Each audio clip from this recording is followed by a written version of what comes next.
Okay, so who's actually going to follow along out of curiosity? Anyone? No? Okay. Okay, so in that case, I'm not going to show how to start this. Oh, I guess I can do that. Just you open Visual Studio 2019 or 2017, create new project, and then scroll all the way down to the bottom. That's where Monogame is, and I'm doing Monogame Windows project. And so that's what I've opened here. So I'm going to minimize everything with Control M and then press O.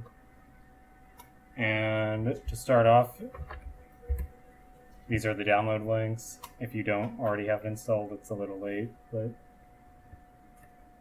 okay, so a few of the differences between C# and Java is that there's really any syntax differences.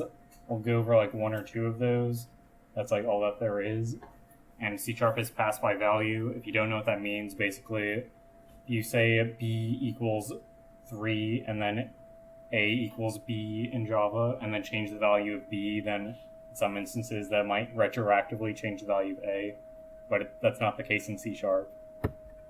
Okay, so these default functions that we have is game1, which is this one, which is basically where you can set things that have to do with like the properties of the game itself, like the screen dimensions and that sort of thing. Initialize is where you can set initial values for anything that you didn't already set at the top. Load content is an important one. That's basically where you can load in textures or other assets that you're using. Unload content is supposed to be used to unload your content, but I never use it personally because I've never done anything so large that it started to slow down. And update is another one of the important ones.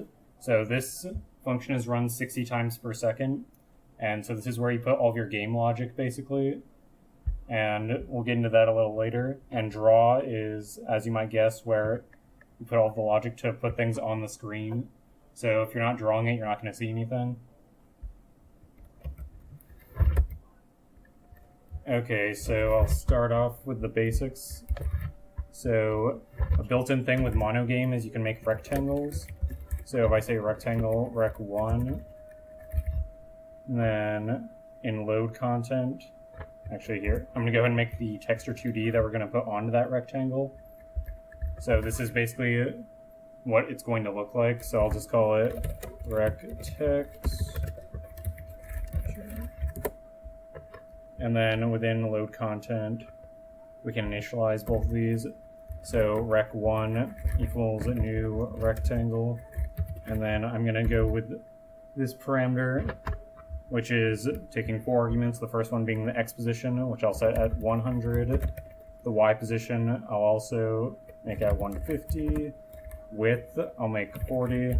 And height I will make 60. And so when I start the game, the default size is 800 across by 480 tall. It's measured in pixels. And so this will be more or less in the upper left of the screen. And then for that texture, I'm going to say rec texture equals content dot load, and we're going to pass in a texture 2D, and the asset name goes here. So to load that in, I'm going to go to the side under the content folder, and the content.mgcb file, I'll double click that.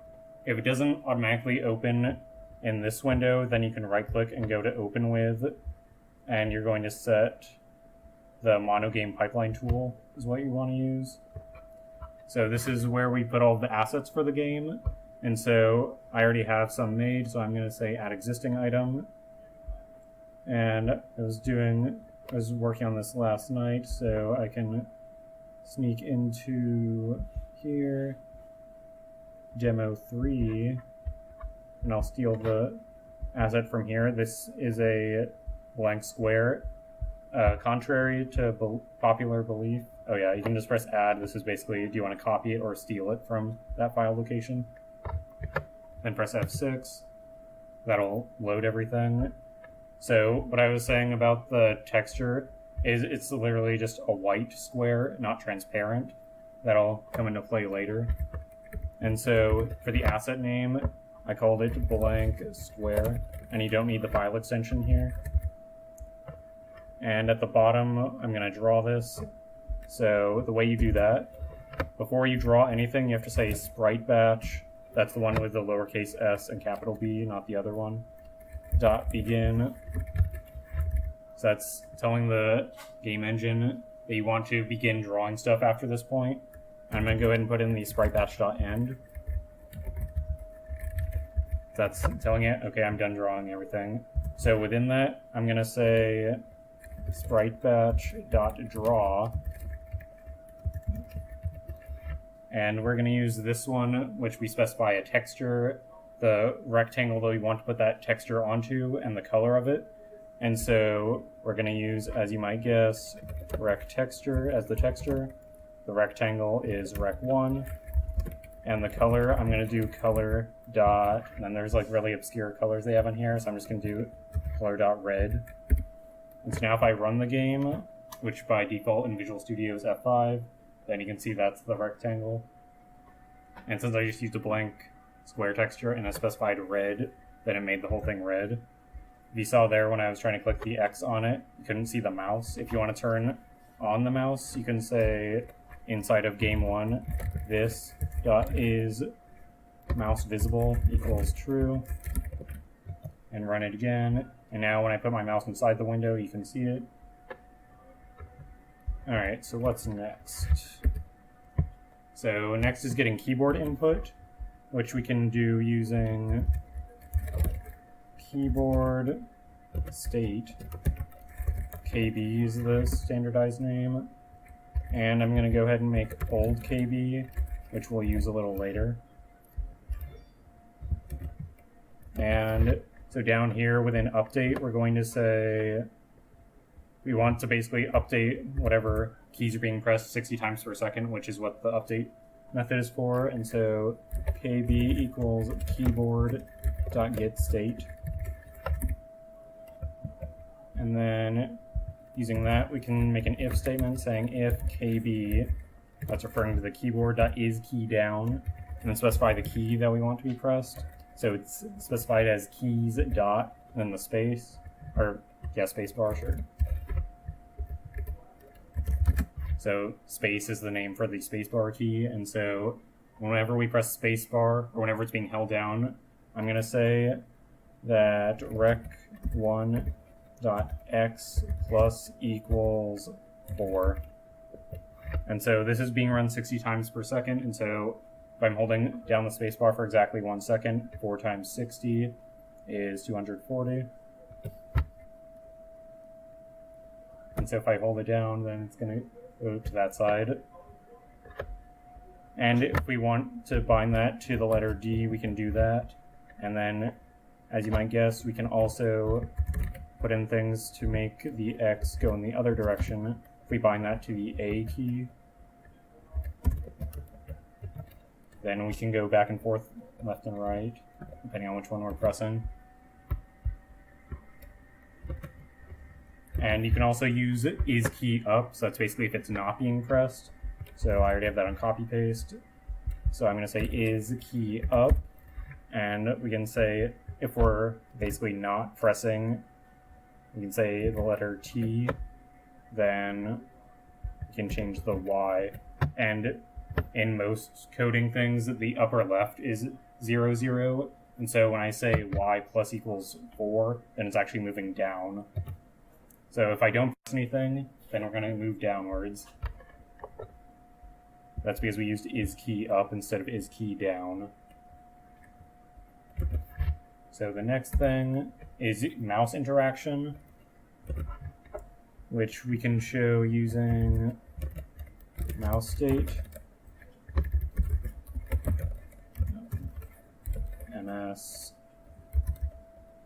and using similar to how we use the keyboard, you can say up here ms equals mouse.getState.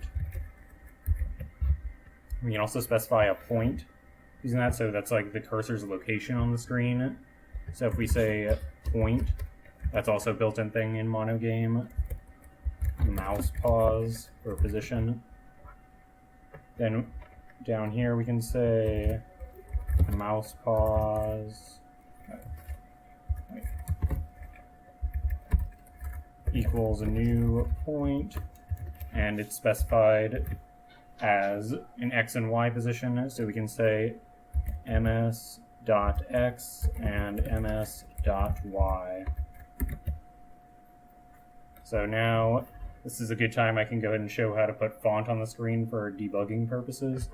And so we're going to go back to the content pipeline, and I can add a new item, and we're going to choose Sprite Font description, and I'll just call it custom font create, and then I can go to this, which I can choose to open, and you can basically specify stuff here. So I can say that the font size is 20, and go back to Visual Studio, and now I can say Sprite Font custom font. That doesn't have to be the same name, but it's just preference to have the same. And it would then load content, similar to how we loaded the texture 2D for the texture. I'm going to copy and paste that, which I did that by not highlighting anything and pressing Control C and then Control V, which by default in Visual Studio will copy the line that you're currently on. And so we can say custom font equals load sprite font, and this one was custom font. And so at the bottom we can say in the drawing section sprite batch.drawString this time, and we can specify custom font, and the string that we're going to have is, you can say x colon and then concatenate and say mouse pause.x plus the y position, mouse pause.y. Oh yeah, that wasn't all the arguments, so now we have to specify a vector 2. And that's basically the position on the screen, so we can just say new vector 2, and then specify the x and y coordinates. It says float, but you can just put integers. So I'm going to say at, 5, 5, so that's the upper left of the screen. And since things are getting too long on this line, I can press enter to put it on the next one. And for the color, I'll say color.black. So now if we run the game,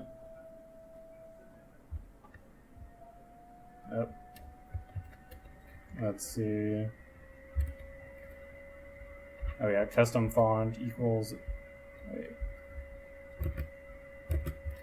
Let's see. What was the error it said? Oh, did I name it incorrectly? Oh yeah, I never compiled. That's the problem. So I press F6. There we go. So now if we run it, you can see the mouse position is set in the upper left. That's how you do mouse interaction. Anyone have any questions so far? Yeah, okay. So I guess I never did go into old KB, so I can do that for a second. So this is useful if you want to check if something is pressed once. So if you want to make a spammy shooting game where you have to press spacebar or whatever every time you want to shoot a bullet, then that's where you can use this. So at the bottom of the update method, I'm going to say old KB equals KB. So basically, old KB is going to hold whatever the last state of the keyboard was. And so if we say if KB dot is key down and then keys dot space and old KB dot is key up. So this is basically checking that one frame where we have the space bar down, but the last frame we were not pressing it. So keys dot space. Then we can say rec1 dot x plus equals 100 so that we can make it obvious that it's moving. And I'm going to comment out this line, which the shortcut for that is Control E and then press C. So now when I press spacebar and hold it, it's only going to move that one time. It's not until I let go and press again that it's going to move another time. So next up, we can talk about contains. So that's to do with the mouse position. So if we want to do something special whenever the mouse is inside of the rectangle, that's how we do that. So if I say if rec1.contains, and then you can specify a point, which it happens that our mouse position is a point, so we can say mouse pause. Then for this part, I'm gonna make a color variable. That's a built-in thing here, so I can say color rec color, and I can also change it at the bottom. So when we're drawing the rectangle right here, instead of color.red, I can refer to that variable we just made, rec color. And so right here, I can say rec color equals color.blue. So this will change it to be blue anytime we're inside of the rectangle. But if we're not inside of the rectangle, then we can make the rec color be red like it was before. So now if I run it, oops. Oh yeah, it just ignores numbers, that's right. So you can see it changes, and then when I take the mouse out, it'll change back. I'm also going to make the rectangle slightly larger so it's easier to see. So I'll change this to 240. I know you guys love that class, right? And so now it's like that. And so we can also check when the mouse is being clipped. And so if we say in that same logic section, so if we're inside of it, and then if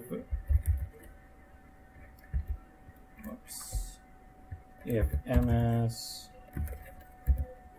dot left button equals button state dot pressed,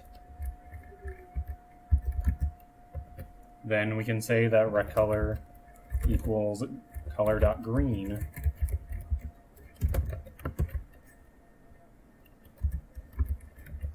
And if it's not being pressed, then we can make it blue like we had before.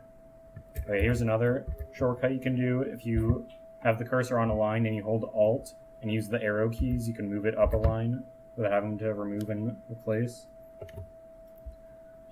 So now, if I put it inside, it's blue, and if I click, then it's green, and then release, it's back to blue, and take it out, it's red. Alright, so next, functions are useful if you want to organize your code. I'm sure you guys know what these are, but if you don't, you can just say another function here, so I can call this movement.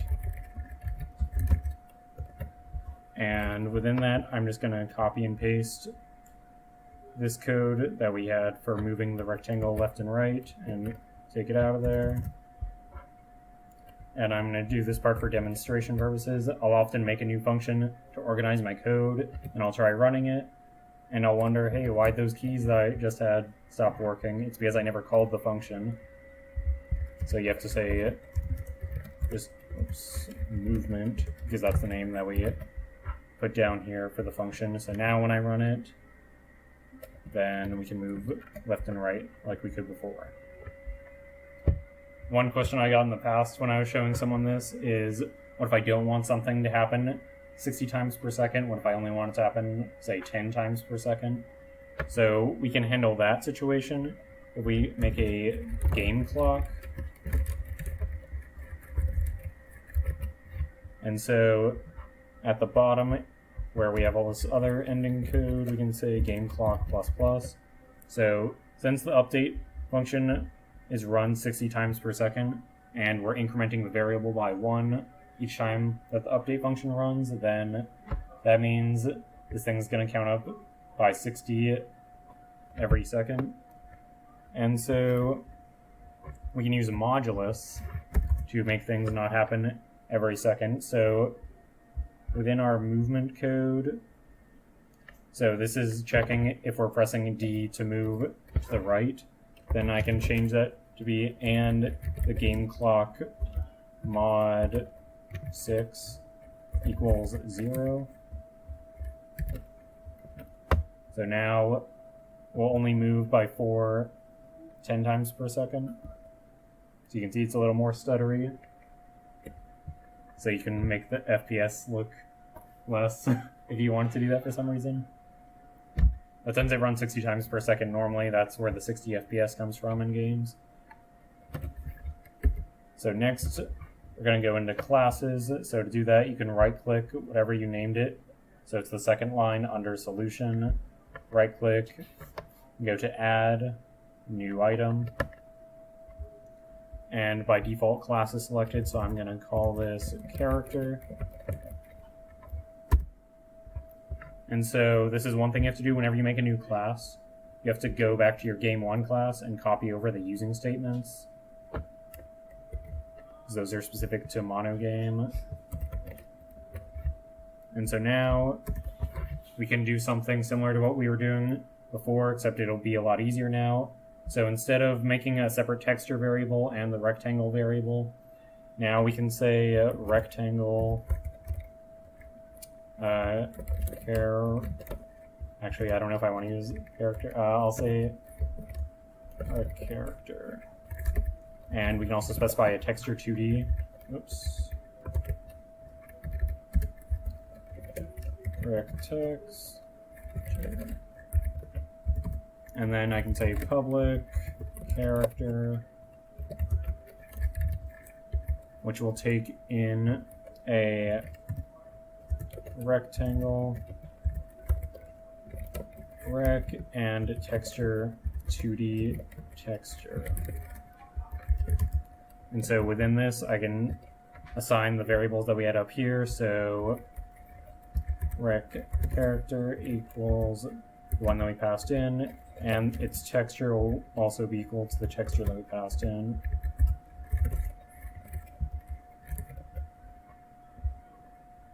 And I'll go ahead and make this part, so we can say public void draw character. And one thing you have to pass in here is sprite batch. And so within this we can say sb.draw, and it's similar to what we were doing before, except now it's going to be done for us in one line instead of, or I guess one short line compared to one long line every time. So the texture is going to be this thing's texture. The rectangle is going to be this thing's rectangle. And I want the one that only takes 3 parameters, this one. And I'm going to say color.white. And what I like to do is overload this. If you don't know what that is, basically you can copy the function and have 2 with the same name as long as we take different amounts of parameters, which I forgot the semicolon. And so within this one, I'm just going to specify you can optionally pass in a color parameter, and instead of always being white, we can make it so that it'll use the color. So now back in game 1, I can specify character rec2. I guess here we'll call it character 1. Then within load content, this is one kind of trick you can do. You can say character 1 equals a new character. And within that, I can specify a new rectangle, which in this case we will just make at the position 400, 200, and the size will be 50 by 200, sure. And this is that trick I was talking about. So we already have this rect texture that we made up there, so we don't have to say content.load again. We can just say to use rect texture. So now at the bottom, I'm going to minimize everything. Remember, that's Control M, then press O. Inside of draw, I'm going to specify character1 dot draw character. That's the method that we just put. And then we just have to pass in sprite batch because that is only run in this draw method. So now, if I put the semicolon and run the game, now we have 2. And since by default it was set to use white, that's what it used, but now I can pass in the color here if I want to. So here are some interesting colors. Here's fuchsia, how about that? There we go. So now this is the one we made using the character class, and this is the square/rectangle that we use from separate rectangles and textures. So another thing, it's a lot easier in C# than Java to make the getters and setters. So let's just say we want to make a health variable, and so just for demonstration purposes, I'm going to show it in a way that you wouldn't actually implement in a game. But so you can just type the word prop and then press tab twice, and so it basically generates the getters and setters for you. And so this is accessible in the game1 class without having to say like health.get or anything. You can just say within game1, I'm going to say in the update method at the bottom that character1 dot health, I can just refer to it right here, ++. And so now, show that that's working, I'm going to copy the drawString method that we used before. And this time, instead of all the mouse position stuff, I'm going to say character1 dot health. And for concatenation, I'll just say health : space. And it's going to be in the same position, so I'm going to change this to 100. And you can see it worked, so we don't have to make any complicated getters and setters. You can just basically have them auto-generate. I believe it doesn't quite work if you want to do some certain stuff. So for example, I wouldn't want to have this sort of setup down here with a rectangle because I've had some difficulty in the past. I think it has something to do with the rectangle not being like a default type or something, but I'm not totally sure. So if it's an obscure type, like rectangle or texture 2D, then just declare it like this. But if it's an int or a double or something like that, then you can just use the prop double tab and it'll generate for you. Alright, what's next? So if you were here for the last meeting, I showed those games which were both 2D grids. And so now that we have this handy character class, I can say character board. And the way you specify 2D arrays in C#, this is one of those few syntax differences. Put a comma there, which actually I believe it's like...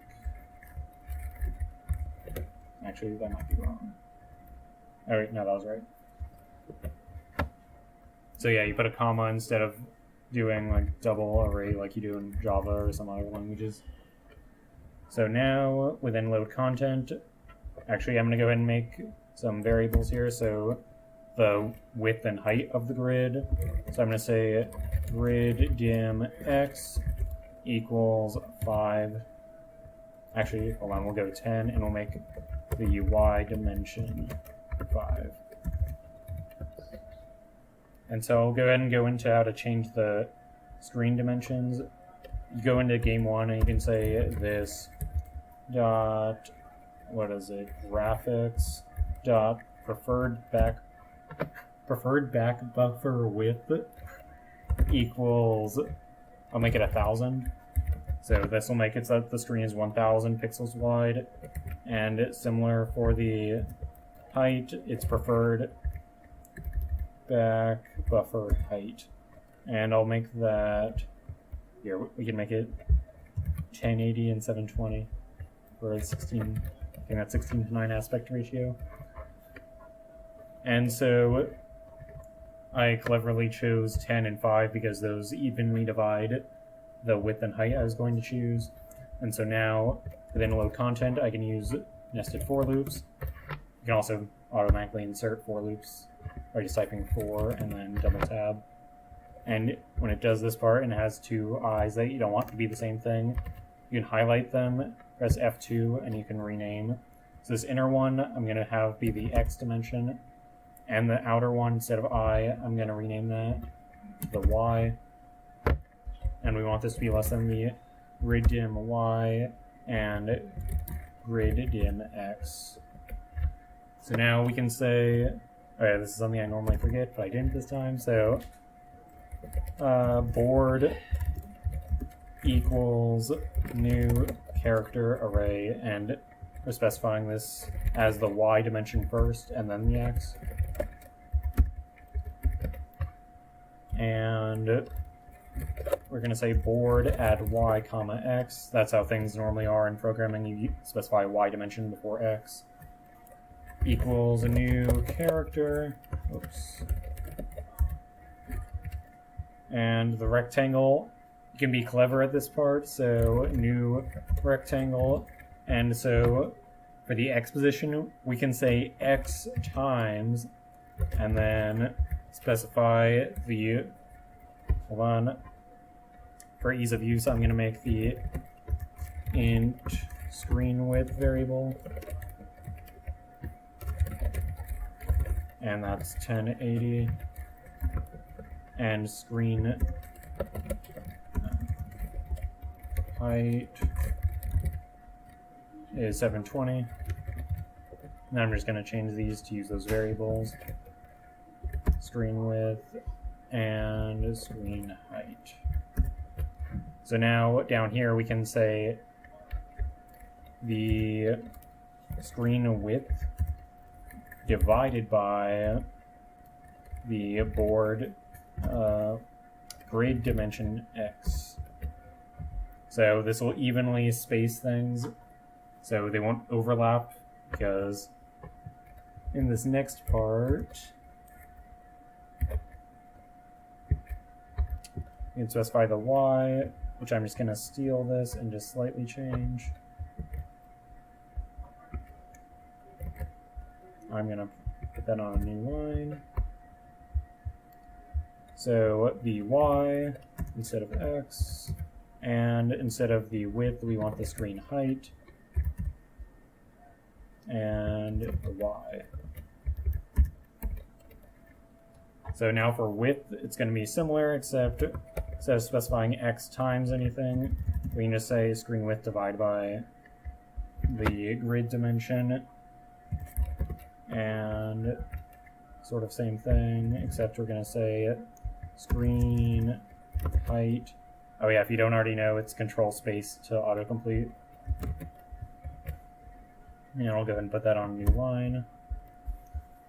And so now that we've specified all of that, now we specify the texture, which I'm just going to use the one that we already have, which is rect texture. And so now I'm just going to copy this for loop and put it inside of our draw method.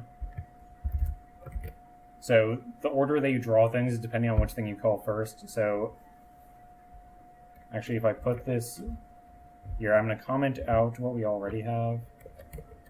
Oops. What did I just do?